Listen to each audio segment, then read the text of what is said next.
आइए हम मेरी भविष्यवाणियों की पुस्तक में से आज के वचन को पढ़ते हैं।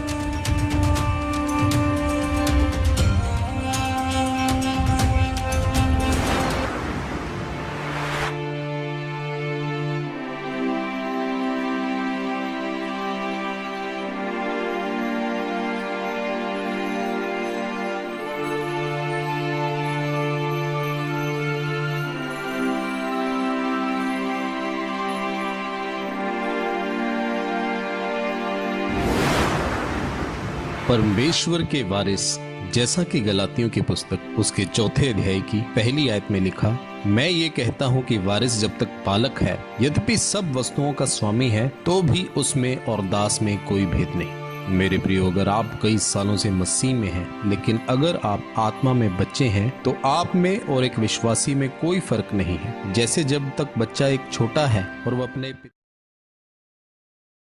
अभी वो छोटा बच्चा है, वो वारिस तो है लेकिन छोटा है, उसी तरह आज के मसीही लोगों की हालत भी ऐसी है कि वे आत्मा में अभी भी बच्चे हैं। परमेश्वर के वायदे और उसकी प्रतिज्ञाएं, जैसे कि यीशु के कोड़े खाने से तुम चंगे हो चुके हो, यहोवा मेरा चरवाहा है, मुझे कोई कमी घटी ना होगी।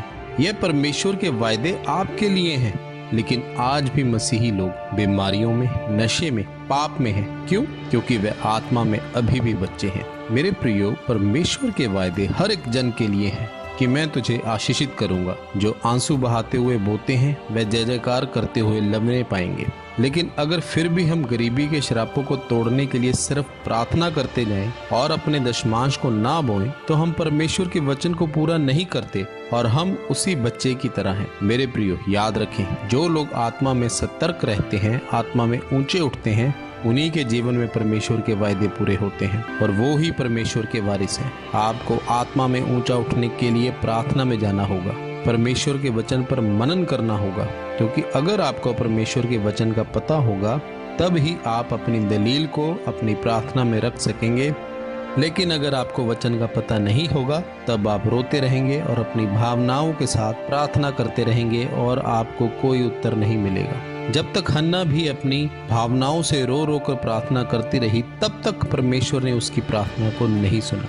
मेरे प्रियो, पतरस प्रभु यीशु मसीह के चेलों में से परमेश्वर का एक सामर्थी दास था, और जब उसने परमेश्वर के वचन के बीच से प्रार्थना की तो 120 लोगों पर पवित्र आत्मा उतरा था, क्योंकि पतरस प्रार्थना में और परमेश्वर के वचन पर चलने वाला व्यक्ति था। परमेश्वर का वचन ही आपका संविधान है और आपको उसी संविधान के बीच से अपनी आशीषों के लिए और अपनी गवाहियों के लिए लड़ना है।